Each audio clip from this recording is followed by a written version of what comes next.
Bismillahirrahmanirrahim. Alhamdulillahirabbil alamin. Nahmaduhu wa nasta'inuhu wa nastaghfiruh wa na'udzu billahi min shururi anfusina wa min sayyiati a'malina. Man yahdihillahu fala mudhillalah wa man yudlilhu fala hadiyalah. Asyhadu an la ilaha illallah wa asyhadu anna Muhammadan abduhu wa rasuluh. Allahumma salli ala Muhammad wa ala ali Muhammad kama sallaita ala Ibrahim wa ala ali Ibrahim. وبارك على محمد وعلى آل محمد كما باركت على إبراهيم وعلى آل إبراهيم في العالمين إنك حميد مجيد رب اشرح لي صدري ويسر لي أمري واحلل عقدة من لساني يفقهوا قولي أما بعد. Alhamdulillah, kita bersyukur kepada Allah pada pagi bersama untuk kita teruskan kelas pengajian kita berkenaan dengan tafsir maudhu'i surah Al-Quran, yang mana kita sedang bincangkan berkenaan potongan yang kedua daripada kandungan yang isi pertama suratul Baqarah, iaitu berkenaan dengan tajuk muamalah golongan Yahudi dengan Muhammad SAW, dengan Nabi Muhammad SAW, di mana hari itu kita berhenti sampai ayat yang ke berapa 75 sampai 123. Sekejap.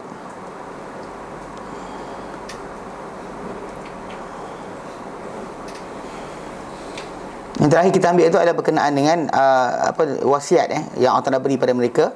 Itu 8 perkara yang Allah Ta'ala nyata pada mereka agar mereka lakukan atau laksanakan. Kita habis tentang perkara tersebut, dan kita masuk berkenaan dengan benda yang dilarang mereka buat tapi mereka buat juga. Itu bagaimana bila Allah nyatakan thumma antum haula'i taqtuluna anfusakum.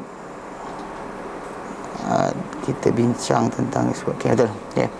Hari itu terakhir kita ambil adalah berkenaan dengan wa idza akhadna mitsaqakum la tasfikuna dima'akum wa la tukhrijuna anfusakum min diyarikum thumma aqrartum wa antum tashhadun thumma antum haula'i taqtuluna anfusakum wa tukhrijuna fariqam minkum min diyarihim tadhaharuna 'alaihim bil itsmi wal 'udwan wa in ya'tukum usara tufaduhum wa hum muharramun 'alaikum ikhrajuhum afatu'minuna ba'dil kitab wa takfuruna bi ba'd fama jazaa'u man yaf'alu dhalika minkum illa khizyun fil hayatid dunya wa yawmal qiyamati yuradduna ila ashaddil 'adzab wa ma Allahu bighafilin 'amma ta'malun.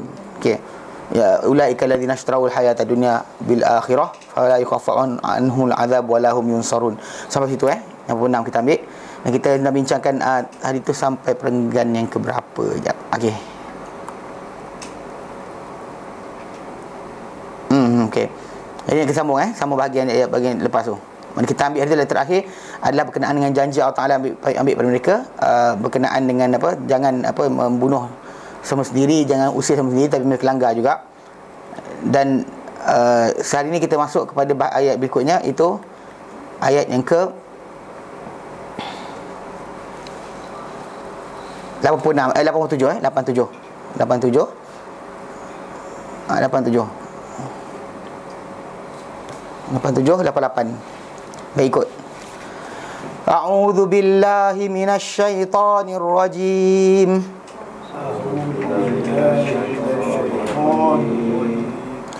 Walaqad atayna Musal kitaba wa qaffayna min ba'dihi birrusul.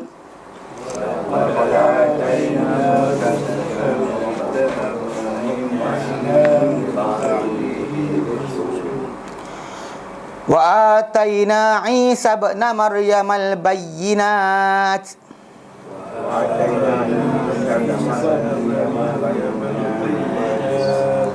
wa ayyadnahu bi ruhil qudus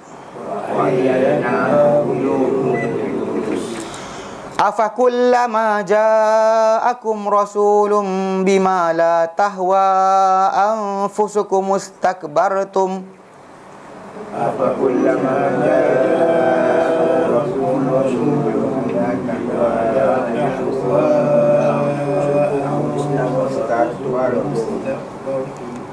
fa fariqan kadzabtum wa fariqan taqtulun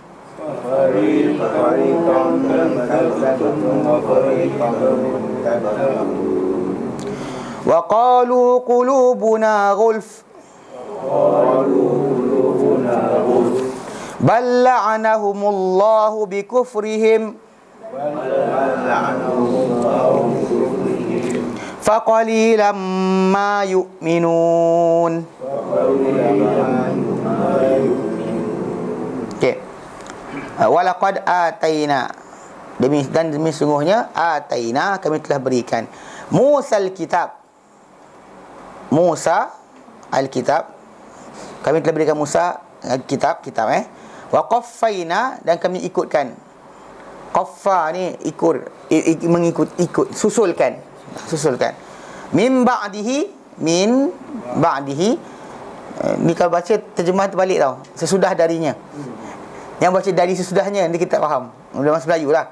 Dalam bahasa Arab benda tu betul lah. Macam dalam bahasa Inggeris bila kata my book kan, kalau bahasa Arab kitabi. Macam bahasa Melayu buku saya. Kalau saya buku kan terbalik. Okey. Jadi kat sini kalau macam bacaan dia atau terjemahan dia adalah dari sesudah darinya.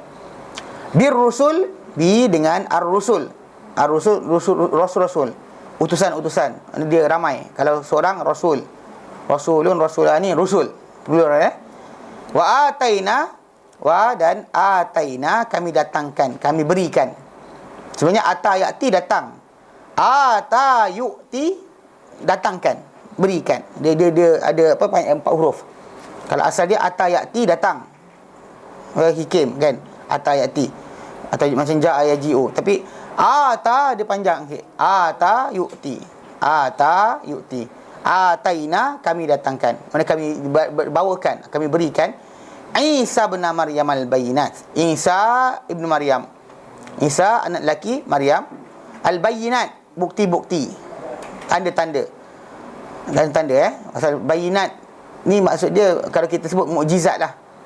Dalam bahasa Al-Quran Karim tidak ada perkataan mukjizat, dan hadis Nabi tak ada perkataan mukjizat.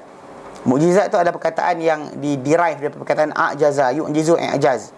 Fahuwa mu'jizun. Maksud dia yang melemahkan. Dia melemahkan orang yang mendengar daripada menjawab. Jadi dipanggil benda-benda yang dibawa oleh para anbiya sebagai mukjizat, kerana orang yang dituju kepada mereka, tanda tersebut tak boleh nak menandingi semula. Itu maksud dia. Tapi kalau dalam Quran Karim sendiri, kalimah yang digunakan adalah ayat, bayinat, burhan, sultan. Saya ulang lagi. Ayat, bayinat, burhan, sultan. 4 tu je yang digunakan sebagai, kalau kita terjemahkan macam sultan, authority kan, ayat, tanda atau yang kemudian bayinah keterangan, burhan bukti, penerangan ataupun kenyataan. So, tapi di semua itu digunakan sebagai apa yang ditunjukkan oleh seorang rasul untuk bawa kepada kaum dia, memberikan pengertian aku utusan Tuhan. Itu dipanggil sebagai bukti atau tanda. Jadi bila Allah kata, dan kami datangkan Isa, kami berikan kepada Isa alaihissalam, Isa bin Maryam, bayinat, bukti-bukti, tanda-tanda. Wa ayyadnahu, ayyada. Aidun bukan tangan Aid bukan yadun tangan. Aid tu maksud dia kekuatan. Ayyadna, kami kuatkan. Dia. Kami kuatkan dia. We fortified him. Kuatkan dia. Dia bukan dengan maksud kami tangankan dia. Maksud tak macam tu juga, macam apa? Bila bila Quran Allah kata zal aid, mana maksud dia aidun tu adalah kuasa, bukannya tangan. Dan tak boleh terjemah tangan itu kuasa. Kuasa itu tangan. Tak, dia ada perkataan-perkataan khas yang digunakan. Wa ayyadnahu, dan kami kuatkan dia, bantu dia, bi ruhil qudus, dengan ruhil qudus. Dalam Quran Karim ruhil qudus adalah Jibril alaihissalam. Ruh al-Quds, kalau orang Inggeris tu mah Holy Ghost, dia kata, tapi dia Ruh al-Qudus, mana roh yang kudus. Itu Jibril alaihissalam, antara gelaran dia Ruh al-Qudus. Maka kadang dipanggil Quran dengan roh saja. Roh saja adalah Jibril alaihissalam. Kadang-kadang pengertian roh tu kadang-kadang adalah Jibril. Adakah, maka kullama, setiap kali mana, every time. Kulla, setiap, ma, dia terjemah apa yang, setiap kali mana. Macam kama, sebagaimana. Untuk bahasa Melayu kita kan, kama, as that kan, kita kata sebagaimana. Kita tak gunakan kama seperti apa yang, sebagaimana, seperti mana. Macam tu tak? Kullama, setiap kali mana? Setiap kali mana? Ja'akum rasulun, ja'akum, ja'a datang, kum pada kalian. Ja'akum dhamir boleh ja'aka, ja'ahu, ja'ahum, ja'ani. Boleh tambah belakang tu tukar-tukar. Dia satu kalimah, dia dua kalimah tu.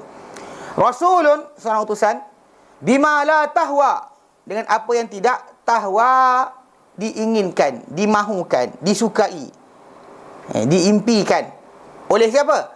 Anfusukum, anfusu fa'il, fa'il tahwa ingin, hawa yahwa, hawa yahwa, ketika dia hawa yahwa, so, dia ingin, mahu, desire, iaitu hawa nafs, keinginan diri, keinginan jiwa. Okey, hawa. Jadi apa, ada kasih kalimahnya datang seorang rasul dengan apa yang tidak diinginkan, diimpikan oleh anfusukum, oleh jiwa-jiwa, diri-diri kum, kalian. Adakah kasih kalimah datang rasul macam tu yang kamu tak suka? Istakbartum, kalian menyombong. Istakbara. Istakbara, kabura, besar. Istakbara, membesarkan, inginkan kebesaran, mahukan kebesaran. Macam wafara, mengampunkan. Istaghfara, minta ampun, mahukan keampunan. Jadi kalau kabura, besar. Istakbara, mahukan kebesaran. Itu dikatakan seorang nama besar dirilah. Ada kasih kalimah datang kepada kamu seorang rasul yang dengan benda yang tidak kalian inginkan, kalian menyombong. Kalian menyombong, soalan Allah Ta'ala bagi soalan. Kamu menyombong. Fafariqan kadzabtum, maka fariqan, sekumpulan dari rasul-rasul datang tadi, kadzabtum, kalian dustakan. Mana kalian kata dia bohong, kalian nafikan kebenaran dia. Kata kadzaba, berbohong. Kadzaba, mengatakan orang bercakap tu bohong. You to say somebody who talking to you bohong. Mana kita kata kita perbuatan kita adalah mendustakan, panggil. Berdusta lain, mendustakan lain. Okey. Kadzabtum, kalian mendustakan, maksudnya kalian kata dia tipu, kalian tak percaya. Fa fariqan kadzabtum wa fariqan taqtulun, wa fariqan, satu kumpulan pula kalian bunuh. Maka tak suka bunuh, tak suka kata bohong, tak suka bunuh. Ini benda bukan kita panggil main-main. Allah Ta'ala kata bunuh tu bunuh lah, tak ada bunuh lain dah. Memang bunuh sungguh-sungguh para rasul tadi, sama ada dengan tangan mereka sendiri atau mereka buat perancangan supaya Nabi Rasul tadi atau Nabi tadi dibunuh oleh kerajaannya. Ada macam kata Nabi Isa AS kan, dengan Nabi Yahya, Nabi Zakaria dengan Yahya, dia gunakan dengan cara licik. Benda tu nampak daripada sejarah, yang buat adalah kerajaan Rom, tapi dia orang yang buat, dia orang device, dia plan supaya Nabi tadi atau Rasul dibunuh. Ini cara mereka. Waqalu, dan mereka berkata, waqalu, dan mereka berkata, qulubuna ghulf, hati kami berselaput. Mana tertutup dah, dia seal off. Nanti diterangkan apa maksud seal off tadi. Ghilaf, macam ghilaf, selaput. Bila ambil kain kita dengan ghilaf. Bal la'anahumullah, bahkan la'anahumullah, telah melaknat mereka. Siapa? Allah. Bi kufrihim, ini sebab kekufuran mereka. Bi kufrihim, bi dengan kufri, kekufuran, him, mereka. Faqalilan ma yu'minun, maka qalilan, amat sedikit yang yu'minun, mereka beriman. Amat sedikitlah dari mereka yang beriman. Sedikit saja, sedikit mana yang mereka beriman. Mana sikit je yang beriman, tak ada yang ramai beriman. Mana mereka katanya itu, bahkan mereka ni kehendaan Allah Ta'ala, mereka telah dijadikan tidak beriman. Itu maksud dia. Nanti kita terangkan macam mana. Baik, sambung Dia kata Allah Ta'ala mengutuskan Musa AS. Dia kata kat sini lepas kita bincangkan tu, Allah Ta'ala menguatkan janji buruk berkenaan dengan menjelaskan bahawa kelayakan mereka untuk pasal ayat sebelum tu katakan ulaikal ladzina nasarul hayatad dunya bil akhirah. Mereka itulah orang yang menjual kehidupan dunia, nak beli beli kehidupan dunia gunakan akhirat. Ishtarul hayatad dunya bil akhirah, beli kehidupan dunia dengan akhirat. Lepas tu mereka langgar sebahagian hukum kitab, buat sebahagian hukum kitab. Maknanya bila Allah Ta'ala kata jangan usir, jangan siat, langgar habis. Wasiat Allah Ta'ala pada mereka, langgar. Tapi bila datang tawanan, mereka bebaskan. So Allah Ta'ala kata kamu beriman sebahagian kitab ke kufur sebahagian kitab. Lepas tu Allah Ta'ala sebut tak ada balasan mereka kecuali kehinaan di dunia. Betul Allah Ta'ala kata ulaikal ladzina nastarul hayatad dunya bil akhirah. Mereka adalah orang-orang yang beli kehidupan dunia menggunakan akhirat. Maka takkan diringankan untuk mereka takkan diringankan untuk mereka ni azab, dan mereka takkan diberikan bantuan. Kita syafaat ada pertolongan takkan dapat. Ini yang maksud akhir kita baca itu.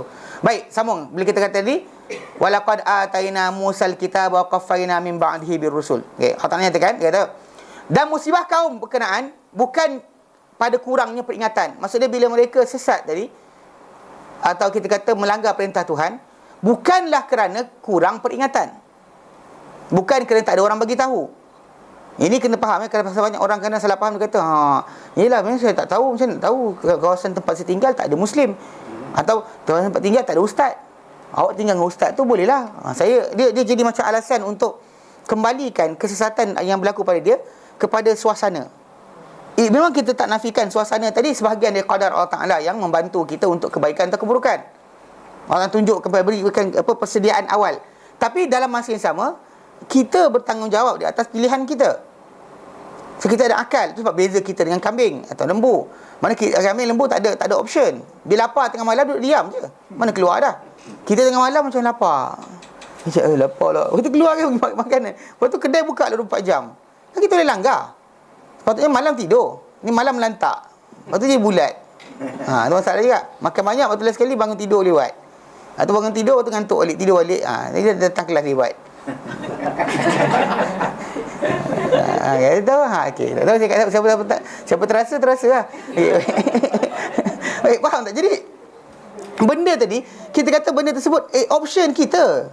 Beza dengan makhluk lain, tak ada option. Malam burung senyap, tak cakap apa.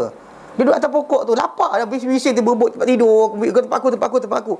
Siapa tak tahu cerita dia pergi depan dekat area depan area Jasima tu petang-petang. Tengok dia berebut tempat tidur. Aku punya lah, bukan kau punya. Tapi dia masuk pukul 8 dalam gelap je. Senyap. Semua tidur, tak cakap apa dah. Dia tak ada option. Kita ni ada option. So kena beza, kita kata suasana satu benda, tapi masalah pilihan kita buat apa. Memang kita kata tapi dah suasana tadi membantu saya. Tak boleh cakap yang tu. Pasal tu pasal yang berlaku pada mereka tadi, bila mereka engkar dan diberikan peringatan oleh ambil janji ke atas mereka, diberikan janji yang suruh mereka jaga, mereka langgar juga. Adakah kurang peringatan? Jawapannya tidak. Tu Allah Ta'ala ceritakan lepas tu apa? Sesungguhnya Allah Ta'ala mengutuskan kepada mereka Musa AS dengan Taurat. Musa, Isa sebagai dua nabi, dan sebenarnya di antara Musa dan Isa ni, tengah-tengah tu nabi ramai. Satu demi satu, di tengah-tengah tu ramai.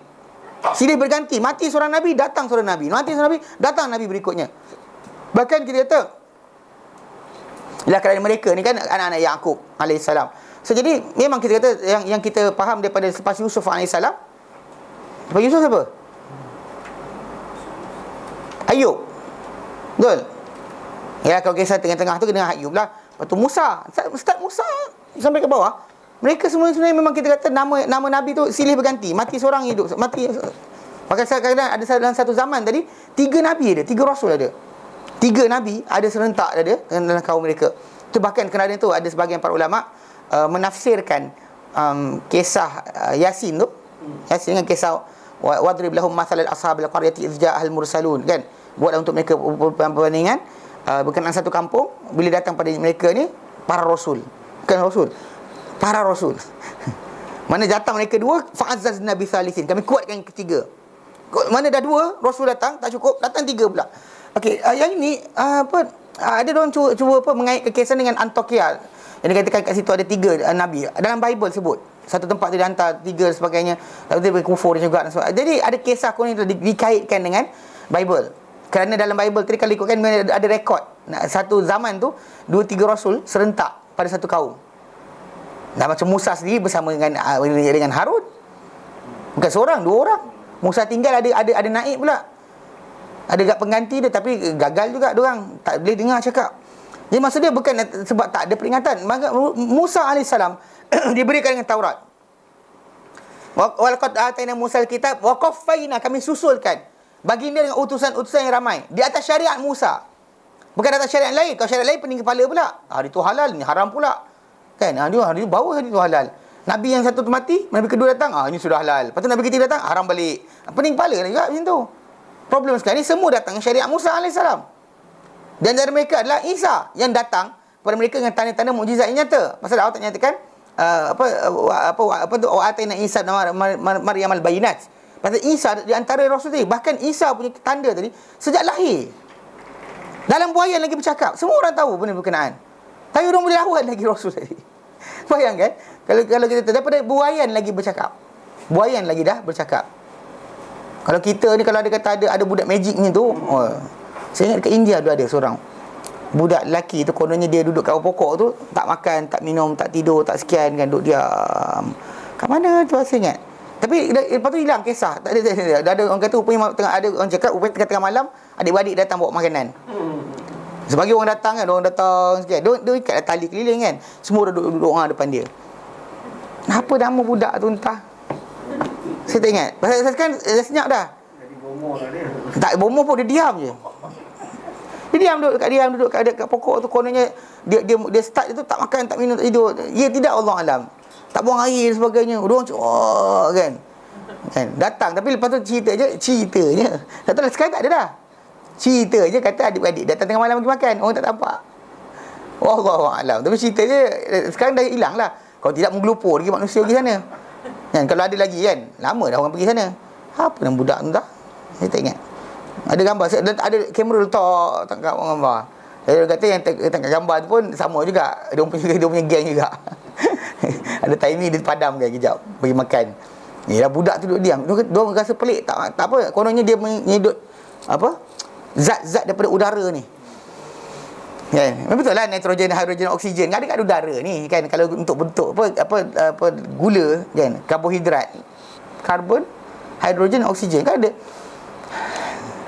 Kenyang alhamdulillah kan. Ya, kalau ikut logik akal, tapi tak boleh lah pasal benda tadi memang kita kata. Bayangkan macam tu sekali. Isa ni dia bercakap bukan di depan seorang, ramai. Bercakap, dia bercakap ketika dalam buayan lagi. Orang dengar dia berkata-kata dan sebagainya. Datang semua orang sekian. Tapi lepas tu bila Isa AS besar, pasal diorang banyak sangat miracle. Bangsa Yahudi ni terlalu banyak benda magic dapat. So, jadi last sekali benda magic. Alah, dia tu orang tu buat macam ni. Dia akan bandingkan dan kemudian tolak. Dia tak ada langsung. Jadi memang kita kata benda-benda tersebut benda tersebut adalah di antara perkara bahaya yang kita kata too much privilege. Kadang-kadang manusia lupa sebenarnya Allah Ta'ala sedang uji dia. Ini masalah bahaya Jadi dia kata apa? Dia kata datang dengan tanda-tanda mukjizat. Dan Isa AS, Ustaz Musa lah, semua para nabi memang datang dengan mukjizat yang berlainan dan bukti-bukti yang berlainan untuk kaum dia yakini mereka adalah utusan Tuhan. Itu matlamat asal mukjizat. Pasal dia bukan untuk setakat apa benda tu happy, tunjuk-tunjuk, tapi benda tu adalah supaya kaum tersebut percaya yang datang tu adalah utusan Tuhan, bukannya manusia biasa. Itu maksud asal. Tapi bila bila kita kata benda tu berlaku dengan banyaknya, sama macam kisah berlaku pada Bani Israel, diorang menyangka bahawa benda tersebut benda yang tidak lagi special. Dia bukan sekali-sekala, tiap-tiap hari magic. Tiap-tiap hari magic. Last sekali diorang rasakan benda berkenaan tidak menjadi benda yang mustahil dan sebagainya. Bahkan yang menyebabkan mereka rasa mereka disayangi oleh Tuhan, kami anak Tuhan dan kekasih-kasihnya. Ni sebab dia banyak sangat dilupa sebenarnya Allah Ta'ala berikan tadi. Maksud dia kalau ikutkan logik dengan Rasul yang banyak tadi, peringatan tadi bukan sebab kurang peringatan, banyak peringatan diberikan dah. Dan peringatan tadi oleh para Rasul tadi bukan setakat kata-kata, dengan tanda-tanda sekali, dengan bukti. Dalam Musa AS menjadi, semua sekali para anbiya datang mukjizat dan berlainan. Jadi kata apa? Di antara adalah kata-kata baginda dalam surah Ali Imran ayat 49. Allah Ta'ala nyatakan anni akhluqu lakum minat tini, bahawa sungguh aku di antara tanda yang aku buat untuk kalian ni, dia kata dia kata anni ji'tukum bi ayati min rabbikum, aku datang pada kamu dengan bukti dari Tuhan kamu bahawa aku membuat daripada tanah kahayati tayri, seperti buka rupa burung, fa anfukhu fihi fa yakunu tayran bi iznillah, maka dia pun jadi burung dengan izin Allah Ta'ala. Ni Isa AS punya mukjizat. Dia buat bentuk burung dari tanah, jadi burung dengan izin Allah Ta'ala. Apa dia kata? Wa ubri'ul akmaha wal abrasa wa uhyil mauta biiznillah, dan aku menyembuhkan orang yang buta, yang sopak, dan menghidupkan orang yang mati dengan izin Allah. Ini benda depan mata. Manakala dia kata untuk mukjizat dan juga petanda yang paling benar, tak ada lagi tanda benar. Kalau ikutkan, mereka nak lagi.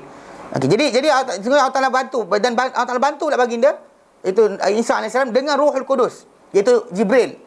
Mengikut yang terkuat lah, mengikut pendapat yang terkuat, Ruhul Qudus itu adalah Jibril AS. Ya, ada juga yang mengatakan Ruhul Qudus itu adalah inilah itu sebagainya, tapi Ruhul Qudus pendapat yang paling kuat adalah dia adalah Jibril AS, yang menyucikan jiwa dan menguatkannya terhadap menghadapi musuh baginda. Maksudnya bila setiap kali macam-macam Nabi Muhammad SAW pun dibantu dengan Jibril.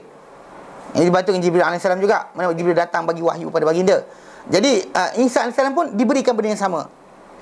Diberikan benda yang sama macam kita kata datangnya Jibril tadi fortified. Mana benda yang dibuat nak buat dan sebagainya, Jibril akan kata buat ini, buat itu dan sebagainya. Berterusan.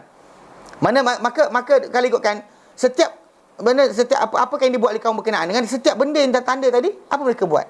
Sedangkan kalau ikutkan Rasul-Rasul dia datang bukan setakat cakap kami utusan Tuhan, ditunjuk lagi petanda-petanda saya utusan Tuhan, ini dia. Maksudnya tak ada benda alasan lagi untuk kita tolak. Macam dalam rumah kita lah, kadang datang polis kan, datang pakai seragam polis, pakai baju polis dan sebagainya, dengan kad kuasa dia dan sebagainya, dia datang ketuk pintu. Kita kata kita panggil apa? Tak nak beri kerjasama dan sebagainya. Masalah atau datang dengan warrant. Kalau kita bawa parang, masuk. Tikam kau. Tak boleh. Pasal walaupun kita tahu entah ya entah tidak, tak, pasal petanda tu cukup. Di jalan raya dia pakai baju betul sebagainya, tahan. Kita kena ke tepi. Pasal tu petanda bahawa dia ada kuasa undang-undang. Tak boleh kita kata tidak. Jadi para Rasul alaihi wasallam dengan tanda dan bukti tadi, peringatan mereka ada peringatan yang kuat. Bukannya maksud jadi kaum tadi bila diorang beriman sebagai kitab, kufur sebagai kitab, tak melaksanakan janji Allah Taala, apa yang Allah suruh mereka buat. Buat baik pada ibu bapa dan sebagainya, pada dzul qurba wal yatam masakin. Mana kata-kata baik pada orang ramai, kalau tak boleh bagi sedekah pun cakap baik pun tak boleh juga. Semua sekali dilanggar. Tak ada benda yang tinggal. Jadi benda tadi menyebutkan ada orang kata mungkin kurang peringatan. Tak. Peringatan tu banyak sangat dan bahkan lebih kuat peringatan sekali dengan bukti sekali. Okay, apa mereka buat? Yang sesungguhnya ayat-ayat berkenaan mengingkari terhadap mereka, ikutan mereka terhadap hawa nafsu berserta dengan nabi mereka. Nabi mereka ada, mereka ikut hawa nafsu mereka juga. Dia tanyakan afakullama ja'akum rasulun, adakah sekali mana datang pada kalian seorang rasul bima la tahwa, dengan apa yang tak disukai oleh apa? Anfusukum, oleh diri kamu, istakbartum, kalian apa? Menyombong. Lalu mereka jalan menyombong dan meninggi, nak meninggikan diri dan menyombongkan diri terhadap arahan Nabi tadi. Sebab apa mereka bersanggup cakap macam ni? Sebab kalau ikutkan Nabi tadi mungkin apa tahu? Anak saudara dia. Faham? Ni anak saudara dia. Cucu saudara aku je. Asal lah dapat dia Nabi apa? Nampak? Wah, tak ikut title. Ayat aku lagi senior. Ikut hafal Taurat, aku hafal awal lagi daripada dia. Kan? Itu kenapa Musa AS kita zaman tu dia ikut. Tapi lepas Musa AS dalam belakang tu habis. Diorang boleh lawan para nabi tadi dan juga try untuk jatuhkan nabi tersebut yang berbagai cara, berbagai bentuk penghinaan. Dia cerita-cerita bohong untuk Israiliyat berkenaan para nabi tadi memang bahaya. Pasal diceritakan burukkan para nabi untuk supaya tak payah ikut nabi-nabi tadi. Matlamat dia. Datangkan nabi ni berzina dengan sekian, nabi ni zina dengan anak sendiri, nabi ni minum arak lah. Nabi Nuh AS, dia katakan ketika dia mendarat kapal dia lepas tu jadi pembuat arak. Dan kita katalah mungkin zaman tu tak diharamkan lagi. Tu kain terselak dan sebagainya. Lepas tu dia anak dia nak masuk dalam kemah, nampak seorang tu nampak bapak dia telanjang Lepas tu ada kelak, kita ketawa, dua orang lagi datang tutup, kemudian bagi tahu bapak pun kata sumpah yang seorang ni anak keturunan kau akan jadi hamba dia. Tu bila orang Kristian kan pergi tangkap orang Afrika untuk jadikan hamba, dia kata ini Bible yang suruh. Bagi mereka Bible suruh. Ni benda-benda bahaya yang berlaku pasal mereka burukkan para nabi. Yang ini dikata dengan sekian, yang ini macam Nabi Lut dikata berzina dengan anak sendiri, yang ini dengan menantu sendiri. Semua benda tersebut dia orang datang ke kisah tersebut supaya untuk jatuhkan Rasul tadi. Rasul tadi kami tak ikut sebenarnya pasal Rasul ni sepulah cerita. Rasul ni dia jadi nak bagi excuse kenapa Rasul ni tak diikuti. Jadi kami tak salah, dia kata. Dia buat kisah-kisah tadi untuk burukkan para nabi. Jadi kita menyombong. Menyombong sebab apa? Sebab mereka punya Rasul tadi kebanyakannya bila lahir nabi tadi kan ada pak saudara dia, ada sekian. Lepas tu ada pendeta yang lama dah hafal Taurat awal daripada mereka. lahir dan belum datang Nabi-Nabi tadi dah ada dah apa bagi rabai-rabai tadi kan. Yang ahbar tadi, yang mereka ni tadi memang tahu sangat berkenaan dengan agama. Datang Rasul tadi muda daripada dia, nak ajar dia agama. Siap. Ini masalah dia. Pasal dia orang akan menyombong. Maka tidak kosong keadaan mereka dengan Nabi tadi daripada dua perkara. Fafariqan kadzabtum, maka satu bahagian sama ada mereka dustakan Nabi-Nabi tadi berkenaan apa mereka bawa, mereka kata bohong, tipu dan sebagainya, macam mereka buat pada Isa. Dan juga wa fariqan taqtulun, dan sebagian mereka bunuh. Sebagian kamu bunuh. Mana dan mereka membunuh Nabi-Nabi berkenaan sebagaimana mereka lakukan terhadap Yahya alaihissalam. Yahya alaihissalam kan dia dibawa, tapi macam itulah, bukan dengan tangan mereka direct. Kalau kita buka dalam kisah para nabi, mereka rekod mereka sendiri, benda tersebut mereka buat dengan cara mana bawa kisah tersebut pada sekian, macam Isa kena kan bawa kepada kerajaan Rom yang merintah Palestin ketika itu, digunakan mereka untuk bunuh Isa. Tangan mereka tak buat. Yang mereka bawa lah, kata Isa mengaku dia raja. Korang dah maharaja dah ada kan, ni raja pada Bani Israel, raja pada Israelites. Lepas tu Isa kata mana ada. Kan Isa mendakwa memerintah. Kalau kita kata kalau ikut pemerintahan, betul, sebelum daripada Isa AS, macam Daud dan Sulaiman kan, dia merintah negara. Yang nabi lain tu ada pula yang tak merintah lah, tapi dari konsep dia ada raja, nabi yang raja. Nabi yang raja. Seorang nabi yang raja. Tapi Isa AS bukan. Dia datang untuk menyempurnakan balik atau membetulkan balik haluan orang-orang yang Yahudi kita yang terlalu materialistik, terlalu benda-benda yang fizikal sangat. Maka datang dia untuk membetulkan keadaan tersebut. Maka Allah Ta'ala berikan dia Injil. Walaupun dia Isa AS tadi masih solat, masih puasa, masih ibadat cara Musa. Dia ibadat cara Musa. Bahkan bila soal jawab yang berlaku dalam Bible sendiri direkodkan, dia bersoal jawab dan menghukum orang ramai dengan apa dalam Bible, dan Taurat. Dengan Taurat, bukan dengan yang lain, dengan Taurat. Jadi mana perbuatan dia menghukum dengan Taurat tadi? Mungkin ada satu kisah yang dia kata Isa AS lepaskan orang ikut dalam Taurat, orang yang berzina kena direjam. Okey. Jadi masalahnya tajuk di sini. Kalau dalam konsep mereka ni rumus cerita saja, orang tu dengar kata dengan sekian, tangkap, lempar, rejam. Sampai sekarang benda tu dalam Bible. Dalam Holy Bible tu, Old Testament, benda tu ada lagi. Tapi kenapa orang Kristian kata benda tak diamalkan? Atau macam Yahudi tak nak buat pasal takut orang kata dia terlampau kasar. Tahu kisah dia? Tak tahu macam ni cerita dia. Dia banyak tradisi yang pelik-pelik tau. Contoh macam katakanlah, seorang abang kahwin dengan seorang wanita, seorang lelaki kahwin dengan seorang wanita. Katakan tak dapat anak. Adik-beradik dia kena ambil isteri tadi untuk jadi isteri. Untuk pastikan perempuan tadi ending dia mesti beranak daripada anak maksud dia bawa nama keluarga tersebut. Manakala abang tak berjaya, adik kahwin. Kalau adik tak berjaya, adik dia pula. Kalau adik tidak, adik dia pula. And so on, sampailah perempuan tu mengandung. Dan masalahnya kalau tak nak kahwin, ketika mana proses untuk penafian tak nak kahwin kan, perceraian nak kata dia automatik cerai kahwin. Mana perempuan tu suami dia mati je, terus automatik terkahwin dengan, kalau dia tak ada anak terus dikahwinkan dengan adik dia. Okey, ketika tu kalau kata adik tak nak, yang dibuat oleh adik upacara dia, si adik ni kena apa? Maksud dia apa? Perempuan tu kena kata adik suami aku tidak mahu lagi kahwin dengan aku, dan dia telah menafikan kewujudan suami aku. Dia kena sebut macam tu. Gila ke? Habis ini tradisi mereka tak, mereka letak macam tu. Macam tradisi lain mereka macam stoning kan, rejam sampai mati. Bukan dalam Islam saja. Bukan dalam Taurat itu hukum dia. Itu hukum yang datang dalam Taurat. Cuma dia ada satu kisah, satu cerita, dia kata bahawa Isa AS telah menentang perbuatan orang ramai nak menghukum seorang wanita. Lalu Isa kata, siapa nak baling perempuan ni, yang nak lempar batu mesti orang yang tak berdosa saja. Baru boleh rejam.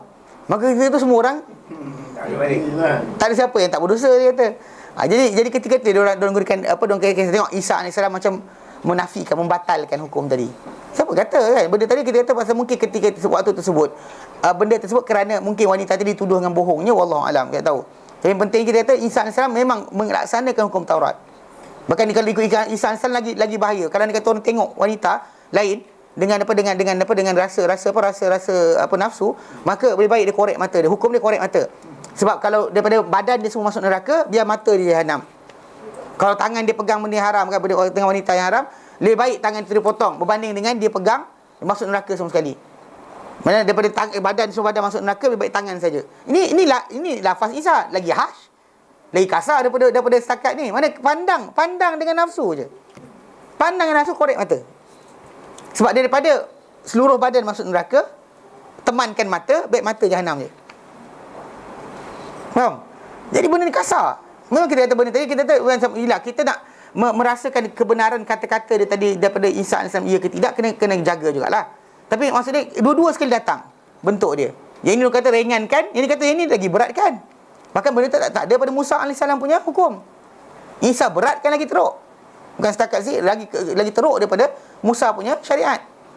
Jadi kita tak sama ada ia datang macam tu tidak, wallahu a'lam. Tapi daripada segi kehidupan, Isa AS beramal dengan amalan Musa. Isa beramal Musa. Tapi orang kita kata memang setiap nabi tu datang dan cuba dibunuh oleh mereka ni dengan cara tadi. Digunakan dengan cara ni, tangan mereka sendiri tidak. Mereka akan bawa kes ke mahkamah dan sebagainya untuk dihukum. Okey. Telah merangkumkan ayat ini ke semua keburukan penyelewengan mereka semenjak permulaan zaman Musa bersama mereka sehinggalah pada zaman Isa. Okey. Pasal dia kata apa? Ayat ni merangkumkan semua sekali keburukan dan penyelewengan mereka semenjak permulaan zaman Musa bersama mereka sehingga datang kepada mereka Nabi Isa AS. Melintas dengan sejarah Nabi yang panjang. Maksud dia sebut Musa akhir dengan Isa untuk tunjukkan sepanjang tu.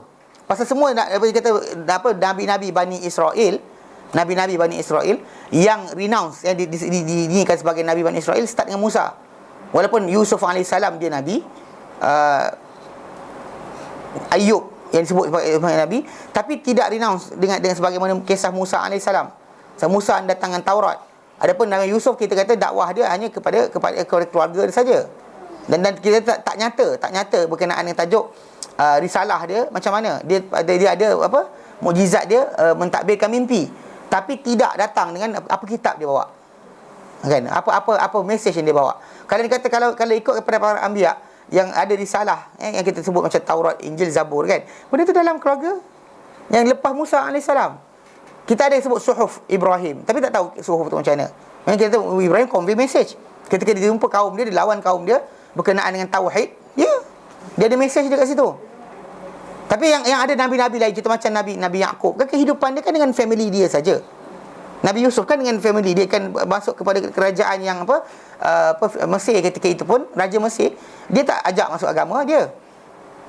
Tu kena faham, dia jadi menteri dalam negara yang Mesir tadi, yang negara Mesir tadi bukan beragama macam agama dia. Berterusan macam tu, dan mereka tak ajak pun masuk. Tak ajak masuk untuk ni. Dan bila Musa macam datang, ketika dia bercakap dengan Firaun pasal dia suruh Firaun hentikan kerja membunuh Bani Israel, itu je. Jadi dia datang dialog dengan Musa dan sebagainya. Tapi in the end agama Bani Israel tetap pada Bani Israel saja. Dan cuma Musa datang yang risalah. Start daripada Musa, kisah yang kita kata intensif banyaknya adalah Musa sampailah kepada Isa. Berakhir dengan Isa. Mana sepanjang tu kalau kita lihat sejarah para nabi amat ramai di negara mereka ni satu demi satu. Yang dia kata apa? Dan telah sahih daripada hadis Abu Hurairah radhiyallahu anhu secara marfu' kepada Nabi SAW, dia kata apa? Kanat Banu Israel yasusuhumul anbiya. Dahulunya Bani Israel ini ditadbir mereka, diurus mereka ni para nabi. Kullama setiap kali halakan nabi, setiap kali nabi semati nabi, khalafa nabi, mana akan datang ganti seorang nabi lain. Mati seorang nabi, datang nabi berikutnya. Datang nabi. Kita ni takbir kita siapa? Nabi, bukan nabi kan. Mentadbir kita, mengatur kita. Orang kita yang suka wali lah. Wali kan. Ini nabi. Nabi tadi mentadbir, mengurus mereka, memberitahu patut, apa tak patut, apa halal, apa haram, apa boleh, apa tak boleh, Tuhan suka apa, Tuhan benci apa. Benda tadi maksud dia berterusan. Zaman kita sekarang jadi sama-sama, jadi blur. Sebab apa? Yang memimpin tu kan wali. Tak jadi nari pun boleh, lompat pun boleh, guling pun boleh. Jadi last sekali benda tadi kita kata bercampur aduk. Benda yang tak diajar agama, dia katakan agama. Kan? Dia kata selawat ke atas Nabi, majlis selawat. Selawat tak majlis. Tak perlu majlis untuk selawat. Semua orang boleh berselawat ke atas Nabi dan free, tak payah bayar. Kena bayar 35,000 dan sebagainya. Gila betul. Cuma tak usah bayar, nak buat tak? Letih juga ni kan 3-4 hari, 3-4 jam kan. Kan? Mestilah memang letih. Jadi memang kita kata benda tak logik daripada agama. Bukan daripada agama pun. Bahkan bila orang kata qasidah saya lagi baik, lagi pelik sebab Nabi, sebab asas kepada selawat tadi bukanlah bentuk yang kita macam kita bayangkan puji Nabi. Kalau ikutkan selawat tu, kita sebenarnya pulang balik pada Allah Taala. Bukan pujian tu. Pasal kita Allahumma salli ala Muhammad kan. Sebenarnya Allah Taala suruh kita dalam surah Al-Ahzab ayat 56, ya ayyuhalladzina innallaha malaikatahu yusalluna 'alan nabi. Allah Taala dan para malaikat berselawat ke atas Nabi. Ya ayyuhalladzina amanu, hei orang beriman, sallu alaihi, selawatlah kalian ke atasnya. Mana semua kena selawat. Tapi bila kita arahkan kita selawat, pasal nak bila kita jawab balik, kita jawab apa? Allahumma salli ala Muhammad. Ya Allah, engkau lah selawat ke atas Muhammad. Allah Taala suruh kita buat, kita sepulang balik Allah Taala. Kita pulang balik pada Allah Taala, dan lafaz itu Nabi ajar. Pasal dia tak tahu nak bagi selawat ke atas Nabi macam mana. So dia tanya Nabi SAW. Nabi kata, qulu, sebutlah. Pasal dia kata, ya Rasulullah, qad alimna atau qad arafna kaifa nusallim alaik. Kami tahu macam mana nak bagi salam pada engkau. Fa kaifa nusalli alaika fi salatina. Macam mana kami selawat kat engkau dalam solat kami. Maka Nabi kata, qulu, sebutlah, Allahumma salli ala Muhammad wa ala ali Muhammad. Mana Nabi sebut macam tu. Nabi yang ajar. Mana maksud dia, lafaz tadi pulang balik pada Allah Taala. Pasal kita takkan boleh puji Nabi tinggi daripada Allah Taala berikan. The highest point Allah Taala beri pada Nabi. Bila Allah Taala puji Nabi, itu paling tinggi dah. Nak kata buang dosa, tak ada dosa pahala, tak ada dosa langsung. Nabi dapat dah. Nak kata pahala berganda, semua orang beramal dengan Islam, Nabi punya pahala berganda-ganda lagi dapat. Setiap tunjuk ajar Nabi, kita beramal, semua sekali. Ribuan manusia, bilion manusia dapat pada Nabi SAW. Nak apa lagi? Kita kata nakkan kebaikan akhlak, dah paling tinggi, paling baik. Tak ada pujian lebih tinggi daripada apa pujian yang kita boleh berikan. Maka last sekali kita pulang balik pada Allah Ta'ala. Ya Allah, kami tak erti, kau buatlah sendiri. Kita pulang Allah Ta'ala balik. Ustaz kata sapu sampah, ustaz lah sapu. Macam tu, itu meaning sebenar. Jadi pasal apa? Pasal kita tak dapat nak mencapai tahap tertinggi dalam memuji Nabi. So kenapa benda tadi bukan dengan bentuk macam tu. Tapi pasal apa? Bayangkan zaman kita ni boleh logik lah. Kenapa jadi macam ni? Sebab wali. Yang mentadbir kita wali, maka semua pening kepala. Tapi kan diorang ni Nabi. Nabi. Setiap kali mati seorang Nabi, datang Nabi baru. Menerangkan sentiasa berterusan. Berakhir dengan apa? Isa. Berakhir dengan Isa. Lepas Isa tak ada. Sampai sekarang, diorang tak ada rekod Nabi baru. Betul tak? Diorang ada wali. Saint John, Saint Peter, Saint kan? Kan? Saint. Dia ada, dia semua sekali Saint. Tapi Saint tadi, lepas Isa, tak ada dah prophet. Tak ada dah. Walaupun wali tadi buat macam-macam benda pelik, tak ada Nabi baru. Walaupun mereka sedang menanti sebenarnya. Dan bila datang Muhammad SAW, lepas tu tak ada Nabi dah baru, dah habis. Yeah. Jadi mereka telah cuba untuk beri alasan. Dan mereka cuba. Bila mereka bunuh para Nabi kan. Perbuatan membunuh para Nabi tadi. Soalan tadi kan timbul. Kenapa bunuh para Nabi? Kenapa sekian? Diorang bagi jawapan. Cuba bagi alasan. Kenapa kami buat macam ni? Ya, saya bagi tahu tadi, mereka bernyombong tadi. Punca sebab pertama kerana apa? Kerana mereka merasa Nabi tadi setara dengan mereka daripada kelahiran dan sebagainya. Ini anak saudara dia, ini pakcik dia, ini adik dia. Jadi benda tu menyebabkan mereka kadang-kadang kurang keadaan nak beriman tadi. Macam aku tahu kecil-kecil tu dia kawan dengan aku je. Kan? Alah, kan? Kenapa dia dapat bukan aku? Macam tu kadang-kadang. Memang semua orang akan kata, tapi benda ni pilihan Allah Ta'ala. Mana kenabian atau kerasulan, dia pilihan Allah Ta'ala, bukan benda yang boleh effort kita buat. Mungkin orang tu baca kata kawan tu zikir banyak sekian, jadi zikir banyak sekian, atau duduk beribadat, yang ini kurang, tapi dia dipilih. Tak boleh kata bukan. Pasal itu adalah cara Allah Ta'ala pilih. Pasal dalam itu ada ujian. Bahawa maksud menunjukkan Allah Ta'ala punya pemilihan, dia pilih, bukan siapa-siapa ada kuasa untuk kata tidak. So macam kita dalam surah Zukhruf kan kita bincangkan itu, bila mana orang-orang musyrikin dia kata apa?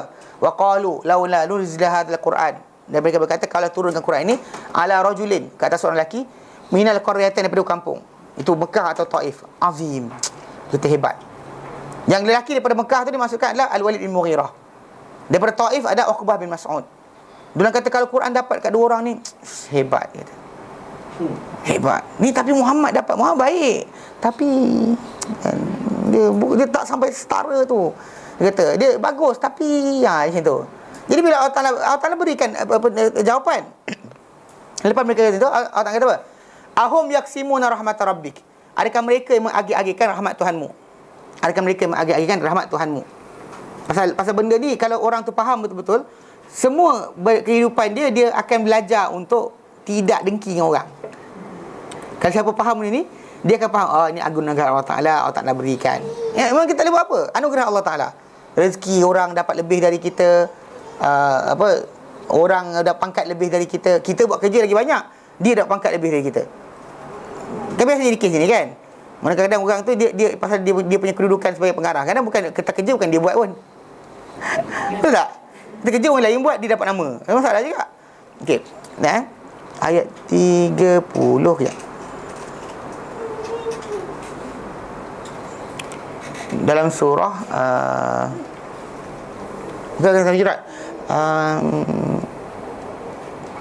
surah surah Az-Zukhruf. Surah Az-Zukhruf ayat 31 kot. Ya. Masalah ingat ayat tak ingat surah ya.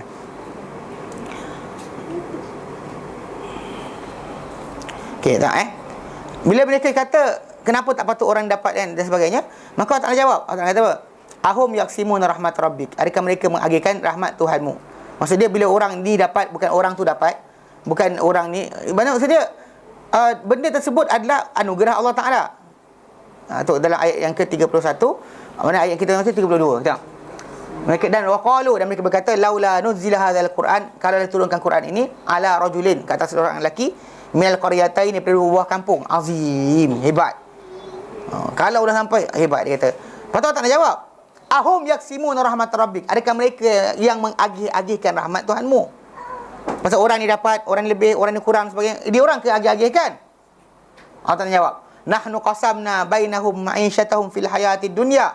Kamilah yang mengagihkan di antara mereka kehidupan mereka dalam kehidupan dunia ini. Mana hidup mereka ni, cara hidup mereka, gaya hidup mereka, rezeki mereka sebagainya, kami yang agihkan. Kami yang agihkan. Sebab kenapa kalau orang tu dia faham ayat ni, dia tak ada macam dia dah menyebabkan saya tak dapat rezeki. Dia dah takkan. Dia dah buat effort, dia kena keluar, mana dapat sikit, itu Allah Ta'ala beri anugerah Allah Ta'ala. Tidak ada dengki dalam masalah ni. Tidak ada hasad. Tidak ada hasad. Kalau dia faham lah ayat ni, tapi kalau tak faham tu masalah lah. Kalau tak faham ni kan masalah. Inilah orang sekian, dia dah potong line aku. Kalau tak aku dah dilepas dah kan. Masuk queue dekat apa? Kat tol kan. Kalau dia tak ada tadi, mesti aku dapat lebih. Tak ada kan. Mana lebih atau cepat atau lambat, tak ada siapa. Ini kalau ada rezeki, ada. Tak ada sudah. Okey. Pasal Allah tak kata apa? Wa rafa'na ba'dhum fawqa ba'din darajat. Dan kami angkat sebagian mereka atas sebagian yang lain berapa darjat. Kenapa Allah Ta'ala muliakan sebahagian, hinakan sebahagian? Kenapa Allah Ta'ala jadikan macam tu? Liyattakhidha ba'dhum ba'dan sukhriya. Supaya sebahagian mereka boleh mengambil sebahagian lain sebagai apa? Penggunaan. Kalau semua kaya, siapa nak angkat sampah? Betul tak? Pakcik angkat sampah, saya bayar pakcik 1 juta.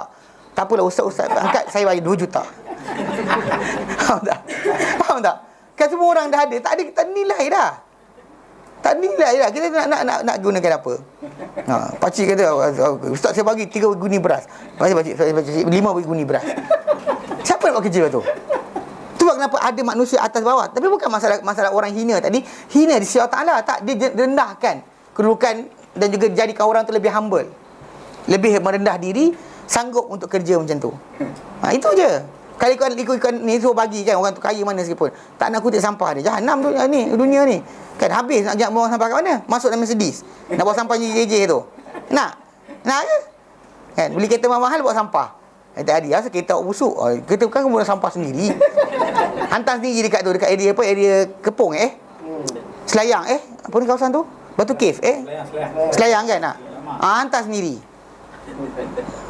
Tak saya tengok beratur semua hantar sampah. Berapa kilo hari ni? 15 plastik. Oh ya ke? Banyak ke sampah recycle? Tak ada juga. Tak ada. Serius tak? Macam saya kata, tapi dalam manfaat tak ada kurang pun manfaat mereka. Makanya jahat sikit lah. Saya jahat sikit. Saya kata apa? Kalau anda kata doktor tak nak kerja selama 2 minggu, susah tak orang? Susah. Kalau orang tak nak kat sampah 2 minggu, lagi susah. Bahkan lebih mudarat banding dengan apa? Doktor tak nak kerja. Dengar doktor marah. Dia kata ustaz ni sampaikan aku dengan orang angkat sampah. Serius, bukan tak masalah sama. Ikut level manfaat. Orang angkat sampah tadi manfaat dia besar tau. Kalau dia kata tak nak kerja sebulan, bayangkan apa jadi di rumah kita. Alah raya 3-4 hari je, seminggu je tak datang. Penuh berlonggok depan tu. Sampah ketupat, sampah rendang basi semua ada kat depan tu. Ayam basi semua ada kan. Masak rendang dan ayam basi. Macam mana? Semua buang kat situ. Tak bayangkan tak kerja. Penyakit lagi banyak banding dengan doktor. Doktor tak nak mengubat orang. Betul atau salah? Semua macam, ustaz ni kata merendahkan doktor. Tak, saya kata manfaat. Mana nak bayangkan kalau tak nak angkat yang angkat sampah, angkat yang doktor. Yang doktor, profesor ni duduk di atas ni. Tapi yang bawah ni bukan masalah dia hina supaya dapat apa? Manfaat. Yang ini humbleness yang ada pada dia menyebabkan tak kisah, angkat pun dia tak ada semalu. Cuba suruh orang tu buat kerja ni. Mana nak? Semua orang boleh buat. Tak boleh. Nampak sampah tu dia muntah. Lagi kotor lagi rumah. Masalah tengok sampah kan nak muntah. Bayangkan benda tadi bukan kita kata pasal ini, pasal Allah Taala angkat. So sebab bila kita nampak orang tu kurang, jangan kata dia malas kerja, saya malas rajin kerja. Jangan cakap macam tu. Hasyalillah. Dan cakap benda macam tu, kita kata benda menyebabkan kita kata kita rugi, lupa yang mengagihkan kehidupan kita ni siapa? Allah. Yang ini diberikan kemiskinan, manakala diuji kemiskinan dia, yang kaya dengan kekayaan dia, yang jahil dengan kejahilan dia, yang pandai dengan kepandaian dia, semua akan diuji dengan cara masing-masing. Bukan datang alasan untuk kata macam saya sekian, dia malas. Jangan cakap macam tu. Memanglah usaha dan effort tadi kita kata menghasilkan pahala. Menghasilkan pahala. Kenapa saya tak kata menghasilkan barang? Sebab Allah Ta'ala yang agihkan lagi. Kalau ada orang tu buat kerja lagi banyak, tak dapat benda pun ada. Keluar dengan lebih ikhlas banding dengan orang yang tadi. Keluar dengan letih. Tapi dia lahir dengan keluarga yang bukan berada, tak bernama. Sekolah pun bukan sekolah yang terkenal. Bukan sekolah MCKK ke? Mana sekian-sekian. Mana TKC kan. Dia jadi macam kalau nak pergi minta kerja pun macam resume tu macam best je. Tak tahu nak dia pandai semua sekali. Kan sekolah tu Allah Alam, saya tak pasti. Cara kedua ni MRSM. Kan. Faham tak? Dia jadi macam ada sikit macam tahu status tau. Macam orang tu balik padahal Oxford. Kan. Padahal tak pandai pun. Kan. Tak serius tau. Bukan faham. Benda tu bukan alasan. Tapi lah konsep dia macam dia jadi macam nama tempat tu status. Tapi mana nama tempat tu status bukan maksud dia anda dapat tempat di balik Madinah ke, balik Yaman ke, balik mana. Bukan itu benda clarification awal. Tapi kerana nama tadi, mungkin ada orang lagi pandai dari anda belajar kat tempat lain. Tapi tak dapat tempat tu, kenapa? Tak ada peluang. Tak kenal orang. Tak kenal orang yang boleh bawa dia. Pasal orang blur tau. Kalau benda tu macam beli coklat kat kedai, semua orang beli. Tahu tak? Tapi kalau nak pergi tu lintas, kena lintas sini. Orang tak tahu. Maka sebabkan anda dapat, dia tak dapat. Dan anda pula sebab kenal orang-orang tertentu. Ataupun bapa anda kenal orang-orang tertentu.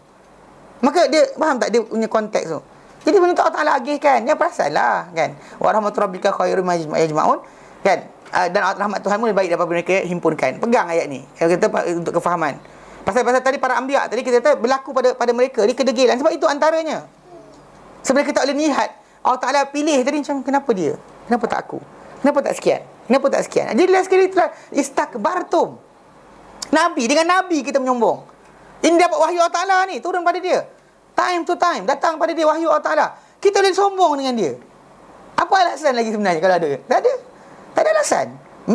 Unless kita kata kita lebih beragama daripada Nabi tadi. I'm more religious than him. Ataupun I'm more senior than him. Habis? Memang ikut seniority betul lah. Sebab Nabi Isa AS dia alim Taurat. Tapi sebelum dia ada tak orang lain yang alim Taurat? Ada. Yang mungkin ketika dia lahir tadi ada bersepah lagi dalam rabai tu.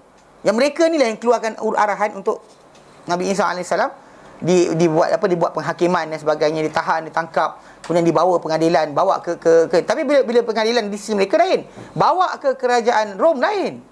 Pertuduhan lain. Dengan doa mereka ni kata Isa AS telah kufur. Cakap anak Allah dan sebagainya. Panggil Allah Ta'ala ni bapa. Dia kata itu. Bawa kepada kerajaan Rom, dia kata Nabi Isa AS ni mengaku jadi raja. Faham tak? Digunakan deviously digunakan cara tadi. Digunakan sini cara lain. Okey. Mereka cuba untuk memberi alasan tentang ketidakimanan mereka dengan mengatakan bahawa mereka memiliki kalbu-kalbu yang padanya ada selaput yang menghalang dari sampainya kebenaran. Dan ini adalah alasan yang batil. Pasal waqalu qulubuna ghulf. Kenapa tak beriman? Kan pasal peringatan datang. Nabi sampai. Apa sebab tak iman juga? Apa sebab langgar para anbiya punya perintah? Wa qalu, mereka kata qulubuna ghulf. Ni datang Muhammad tak nak percaya. Hati kami dah penuh. Dah berselaput. Okey, selaput tadi bukan selaput maksudnya selaput tadi buruk. Dia nak kata penuh sangat iman dengan yang terdahulu sampai yang baru punya boleh masuk. Ini yang salah faham tau. Bukan dia kata kami ada terlapuk menghalang, tak. Penuh sangat. Macam ni dah penuh sangat kan. Tak boleh masuk benda lain dah. Kena pecahkan dulu, buang yang lama, baru masuk yang baru. Itu maksud dia. Dia kata macam tak boleh, penuh sangat. Dan ini adalah alasan batil kerana kalbu mereka tak pernah begitu mengikut fitrah yang difitrah di atasnya. Pasal memang hati manusia mana pernah penuh. My heart is full. Mana ada? Kan? Dia mana? Dia hari tu je. Macam sikit dia. Ada percentage juga. Full of love lebih penuh cinta. Bohong. Lepas tu nanti kan lama-lama menyampah juga. Faham tak? Dia love tadi ada percentage juga. Tapi ketika mengaku katalah sepenuh jiwa. Tak juga. Mana ada? Bohong je. Pasal hati, kalau tabi'in dia ada percentage. Mana percentage manusia yang tadi. Macam kecuali macam Abu Bakar Siddiq radhiyallahu anhu, yang dikatakan Abu Bakar Siddiq radhiyallahu anhu as-Siddiq tu gelaran dia, itu dia penuh. Yang betul-betul penuh sungguh-sungguhnya. Macam itu Umar bin Khattab pernah sekali kan. Nabi kata apa? La yu'minu ahadukum hatta akuna ahabba ilaihi. Tak mana seorang kamu sehingga aku menjadi paling cintai pada seorang kamu mimmalihi wa nafsihi wa nasi ajma'in kan. Min nafsihi. Bila sebut nafsihi tu kan, Umar kata, ya Rasulullah, dia kata, engkau paling aku cintai berbanding dengan semua benda kecuali diriku sendiri, except myself. Nabi kata, tidak wahai Umar, sehinggalah aku jadi lebih kau cintai berbanding diri kau sendiri. Lepas tu Umar diam sebentar. Sekarang ya Rasulullah, engkau paling aku cintai berbanding diri aku sendiri. Nabi kata al-an. Sekarang pun betul. Now is the right one. Maksud dia macam tu sekali. Umar betulkan sekejap je. Kita dah tahu tak habis-habis kan. Datang besok lusa pasti lagi dunia kan. Nak Umar dia maksud dia ketika tu percentage memang tak.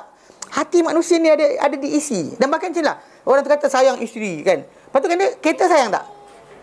Sayang. Lepas tu sayang tak kalau kata beli ayam ke, ayam sayang tak? Sayang. Beli handphone baru sayang. Maksud dia tak kata penuh pun, dia no full of love tak ada. Kalau kata full of love pun kadang menyampah juga dengan orang. Ada tak hatred dalam tu. Dia campur-campur aduk dalam tu. Dia tak ada ni. Fitrah hati bukannya penuh. Okey. Hanya yang menimpa mereka ni pengusiran. Okey. Kenapa mereka diusir? Dijauh dari rahmat Allah Taala dengan sebab kekufuran mereka. Balla anamullah bi kufri. Allah Taala laknat mereka sebab kekufuran mereka. Pasal mereka ni bukanlah ditabiikan untuk kufur daripada asal. Semua manusia ni pasal Nabi kata kullu mauludin yuladu 'alal fitrah. Semua manusia dilahir ke atas fitrah. Itu fitrah. Maksud dia itu keadaan kita. Boleh menerima kebaikan, boleh buang keburukan anytime. Tapi masalah lepas daripada keadaan tersebut, apa kita pasal tak ada siapa boleh kata dia ni kufur sebab semula jadi. Dia senang sahaja kufur semula jadi. Kenapa kufur semula jadi macam ni? Tak ada. Dia boleh berkufur tapi apa tahu? Dengan bentuk-bentuk yang apa kita tambahan. Pasal benda tu bukan asal. Pasal asal pada manusia ni adalah apa? Fitrah dia adalah iman, bukannya kufur. Jadi bila seorang tu dia kata hati kami berselaput ada rejection kepada benda-benda tadi. Ini kita kata benda-benda ni sebenarnya bukanlah benda-benda yang kita kata apa, benda-benda yang asal. Dia ada benda pengakuan mereka saja. Benda tak macam tu pun. Bahkan dalam hati mereka tadi ada persediaan untuk iman yang mereka tak ikut pun. Bukti ada datang mereka langgar. Datang Rasul dengan tanda dia langgar. Semua sekali. Dan cari alasan untuk tidak ikut Rasul berkenaan. Jadi mereka ni dia kata apa? Hanya dalam menimpa mereka ni pengusiran dan dijauh dari rahmat Allah Taala dengan sebab kekufuran mereka. Maka tidak beriman di kalangan mereka ni maka qalilan ma yu'minun, amat sedikit mereka yang beriman.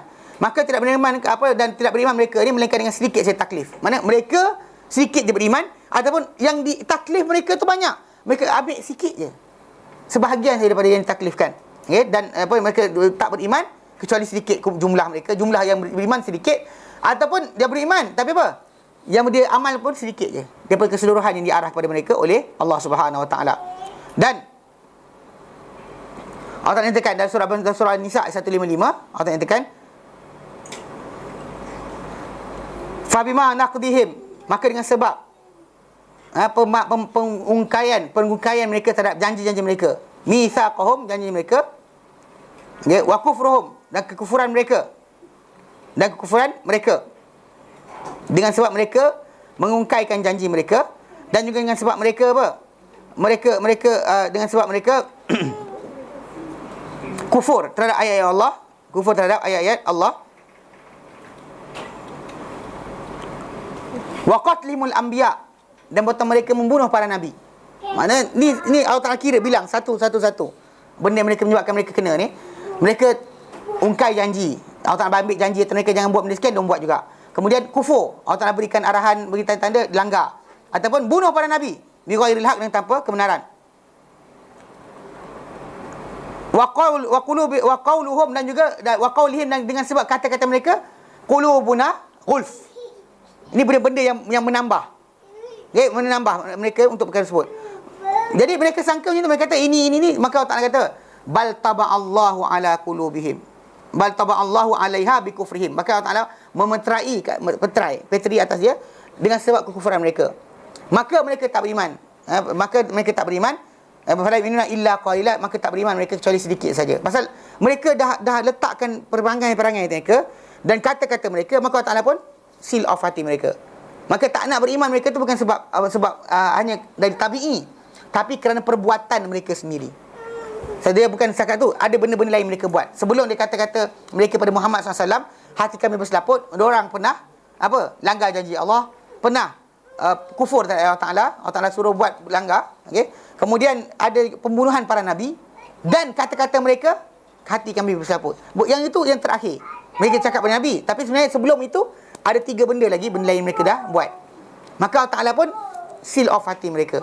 Jadi mereka makin yakin bahawa mereka tidak buat benda berkenaan, tak patuh perintah Allah Ta'ala tu adalah benda benar. Sebab hati kami telah dijadikan ini. Macam orang katalah, saya nak buat macam mana? Saya kufur takdir. Pernah dengar ayat tu? Macam mana takdir? Kenapa berdosa? Takdir. Sebiji. Mana orang yang kita dengar zaman kita sekarang ni, belajar ilmu pelik-pelik dan sebagainya, kata saya buat dosa ni sebab Allah Ta'ala tentukan. Balik pada Yahudi tadi. Saya dia bagi alasan tak nak beriman dengan Muhammad. Dia kata pasal payah. Our heart seal off.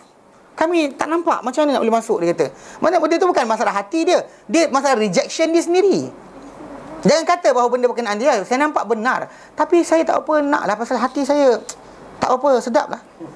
You know? Ya, dia kata. Jadi benda ni bahaya. Dalam kita sekarang banyak kita dengar orang macam tu. Kita kenapa langgar? Sebab Allah Ta'ala jadikan. Macam mana?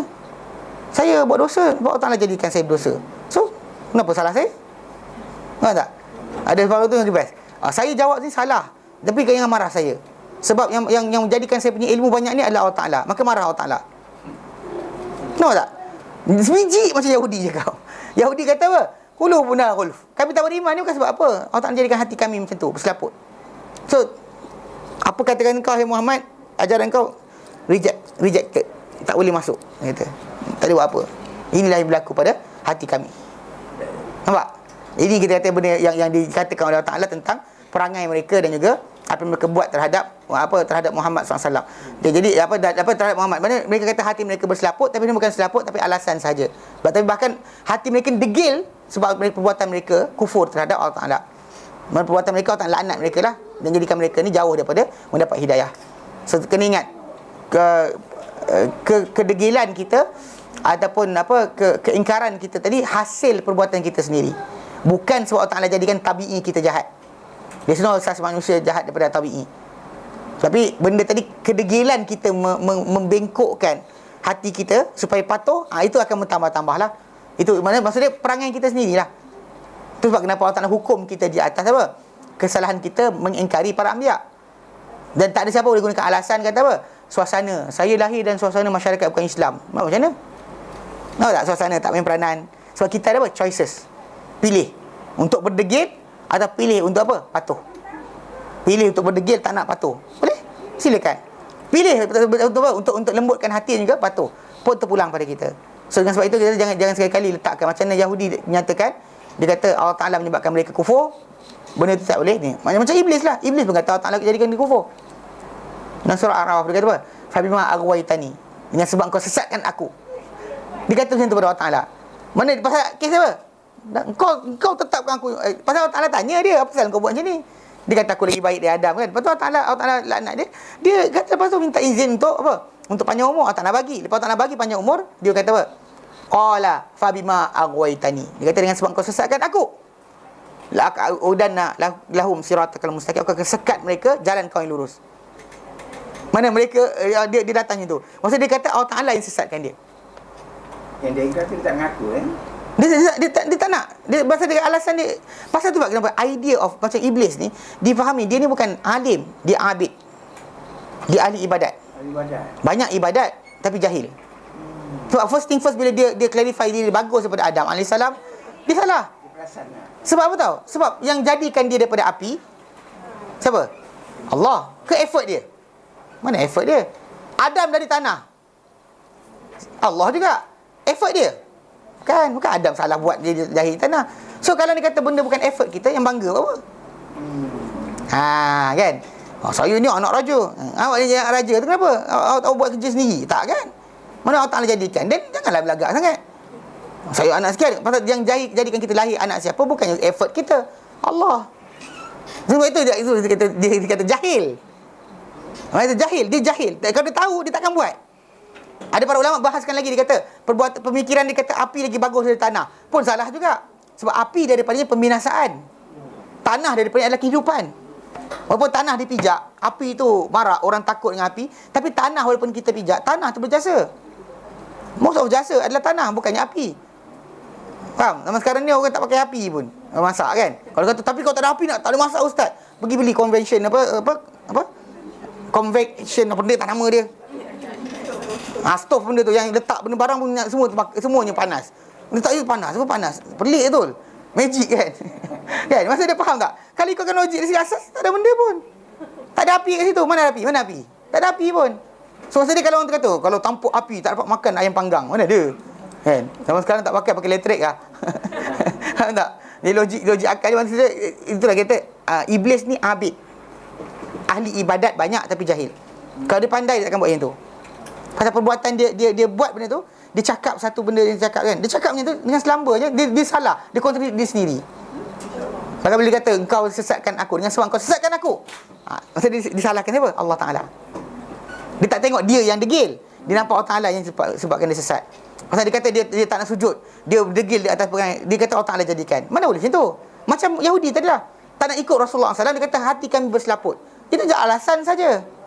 Bahkan laknat Allah Ta'ala kata mereka ada sebab apa? Kekufuran mereka. Bukan dengan sebab masalah mereka ni apa, mereka lahir dalam suasana sekian atau dapat magic banyak sangat. So kami dapat magic banyak sangat ya Muhammad. Tu kami dapat biasa tengok magic. Kau punya ni baru, tak ada benda sangat lah.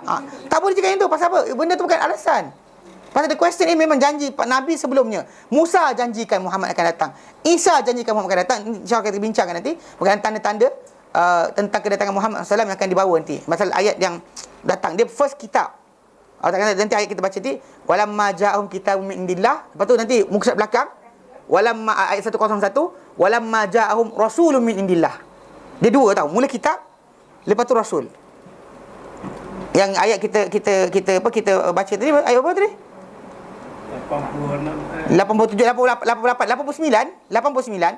Allah kata walamma ja'ahum kitabun min indillah.